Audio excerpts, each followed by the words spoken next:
Hello there everyone, thank you for joining me today as we discuss L'Hopital's rule.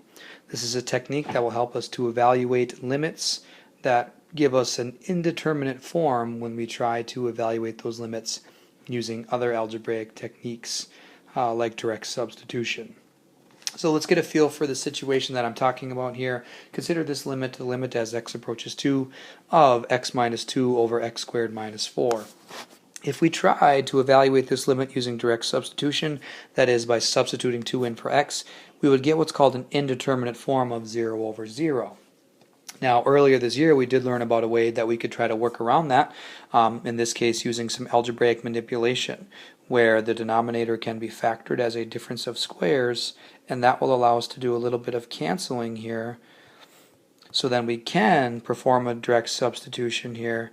Got the limit as x approaches 2 of 1 over x plus 2, so now we can substitute 2 in for x, which will give us 1 over 2 plus 2, or 1 over 4. We saw algebraic manipulation like that previously in this class. Okay, but let's talk about this new technique for us today, L'Hopital's rule. We had to save this rule until now, until we had all of our derivative rules under our belts, because this rule does require us to do some differentiation. So let's first talk about when we can use it, then we'll talk about how we can use it, and then we'll practice. So we use L'Hopital's rule when we are evaluating limits algebraically, and we try to do that, and we get one of these indeterminate forms like in the warm-up. Indeterminate forms like 0 over 0, infinity over infinity. It gives you various other forms down below there as well. Now, of course, if we have access to a calculator or some other graphing technology, we can always make a table of values. We can look at the graph and try to evaluate the limit that way. But if we don't have access to that and we get this indeterminate form and we can't perform algebraic manipulation up to par, we can try this L'Hopital's rule. So how does it work? How do we use it? Well, in the box there you can see if the limit as x approaches a of f of x over g of x gives us an indeterminate form, like 0 over 0, infinity over infinity, some other version of that, then that limit is equivalent to the limit as x approaches a of f prime of x over g prime of x. In other words, we differentiate the numerator and the denominator, and we try evaluating that limit again. The pitfall that students sometimes fall into is they think that it's the limit of the quotient rule here, but not quite, right? Usually when we differentiate a quotient, we use the quotient rule, but that's not what we're doing here. L'Hopital's rule says we'll just take the derivative of the numerator and denominator, and those limits will be equivalent there. Providing a proof in this video is not what I'm trying to achieve, so if you're looking for that, you'll have to get that elsewhere. This is the same limit we evaluated in the warm-up, so we know the answer is 1 over 4, but let's see how that shakes out using L'Hopital's rule. First, let's actually see again how this gives us an indeterminate form. If we try direct substitution here, we'll get 2 over 2, 2 minus 2, over 4 minus 4, which gives us 0 over 0, and that's one of our indeterminate forms. So now, let's try this L'Hopital's rule, where the limit as x approaches 2 of x minus 2 over x squared minus 4 is going to be equivalent to the limit as x approaches 2, and now we differentiate the numerator and the denominator, the top and the bottom. The derivative of x minus 2 is 1, the derivative of x squared minus 4 is 2x, and when we try that direct substitution now, we have 1 over 2 times 2, giving us that same 1/4 that we expected to get. So there's a fairly straightforward example of L'Hopital's rule. Let's try a few other examples that bring in some other types of functions here, some exponentials, some natural logs, things like that. So starting here with this limit, let's first show that this does in fact give us an indeterminate form. Well, we would have e to the power of 0 minus 1 over 0. That's 1 minus 1 over 0, which does give us this indeterminate form of 0 over 0. So let's now apply L'Hopital's rule, which says that this limit then will be equal to, I differentiate the numerator and the denominator. Derivative of x is 1. Up top, the derivative of e to the power of 2x will require us to use the chain rule here, where the derivative of that constant minus 1 is just 0. Let's try our direct substitution now.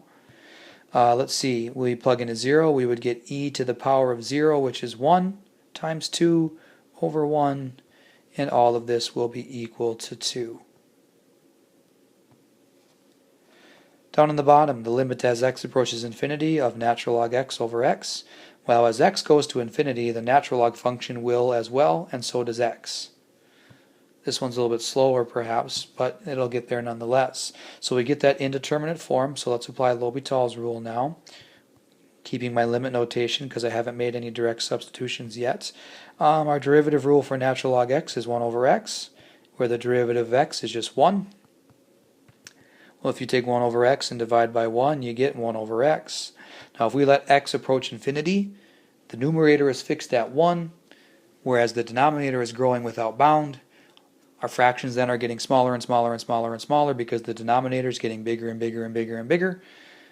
And if our denominator is getting smaller and smaller, our fraction is getting smaller and smaller, our fraction is headed to 0. So this limit is equal to 0. Let's finish with a couple of special cases here and then we'll wrap things up. So as the title implies up above, sometimes it can be helpful to do a little rewrite when you're doing this here. So consider the limit as x approaches infinity of e to the power of x times square root x. That e to the power of x could slow us down a little bit. Let's see if we can do things a little bit more efficiently if we rewrite this and take that negative exponent and actually apply it, giving us the blue expression that you see in front of you now. Well, if we do evaluate this as x approaches infinity, this is kind of informal here, but square root x is going to keep growing, e to the power of x will keep growing.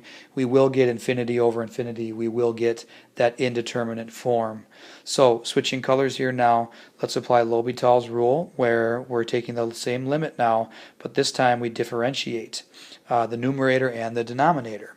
Well, the derivative for e to the power of x is e to the power of x. For square root x, remember you'll want to rewrite that so you can apply the power rule to it.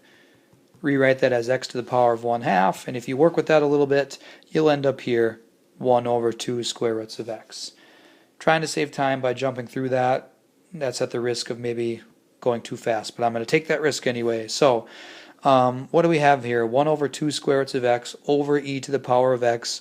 To help myself out, I'm going to take that complex fraction and just kind of simplify it a little bit. We're going to have 1 over e to the power of x times 2 square roots of x when we do that. And if we think about letting x approach infinity, what's going to happen here now? Well, the numerator is fixed at 1. Our denominator, e to the power of x, will grow. 2 square roots of x will continue to grow. So our denominator is here again growing without bound, where the numerator is fixed at 1. Our fractions then are getting smaller and smaller and smaller. Our fractions are headed to 0 once again. One final example here, kind of a unique situation. We just saw how sometimes a little rewrite can be beneficial when doing L'Hopital's rule. Well, sometimes when doing L'Hopital's rule, we have to apply it multiple times until we get the result that we want. So let's take a look here at this limit as x approaches negative infinity. Let's first show that we do get that indeterminate form. Sometimes we may have to do that on an AP exam, actually show that L'Hopital's rule applies here. If I plug in, and I'm using that kind of loosely here, if I plug in large negative numbers to e to the power of negative x, I'm going to have like a minus negative situation here, which means I'm going to end up with a positive down there. So, we square really large negative numbers, we're going to get really large positive numbers. We take e to really large positive numbers, we're going to get really large positive numbers. We're going to get that indeterminate form here, infinity over infinity. So switching colors now, let's apply L'Hopital's rule.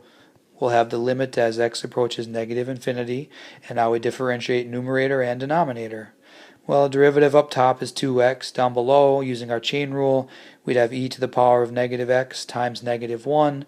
That negative 1 is the derivative of negative x, okay, which would give us the purple expression there. Well, if we again here, plug in, using that really loosely, negative infinity, 2 times increasingly larger negative numbers are going to give us increasingly larger negative numbers. We've got negative e to the power of negative, but we're plugging in negative numbers as well, right? So we're going to get like a negative infinity over This would be negative e to increasingly larger positive exponents. So we're going to get increasingly larger negative numbers out of all that. So again here we get an indeterminate form of negative infinity over negative infinity this time. So L'Hopital's rule one time didn't quite get it done, but now, as the title implies, we may have to apply repeated iterations of this. So let's try this again. Let's try L'Hopital's rule again to this purple expression now, where the derivative of 2x is just 2, and you can see how that might be helpful now. And the derivative of this denominator then would end up being positive e to the power of negative x. So what happens when we quote-unquote plug in negative infinity? Well, the numerator is fixed at 2. Our denominator, if we plug in negative numbers, this is a minus negative situation because our exponent is negative to begin with. So we're going to get a positive exponent out of this. And e to the power of infinity, that's going to continue growing and growing and growing, whereas our numerator is fixed at a constant. So here again, we get the same result where our fractions are getting smaller and smaller and smaller because the numerator is fixed, but the denominator continues to grow. So we had to do 2 rounds of L'Hopital's rule here to get the result that we were looking for. Would it be possible to do more? Yeah, you could see how it could be possible. Here we only had to do just a couple of rounds. So L'Hopital's rule, a technique for evaluating limits, where we get an indeterminate form after trying direct substitution. Of course, if you can do algebraic manipulation and that's easier, go ahead, but you can see how L'Hopital's rule can make some of these more challenging limits a little bit easier than algebraic manipulation would. So that's enough for us today about L'Hopital's rule. Thank you for watching.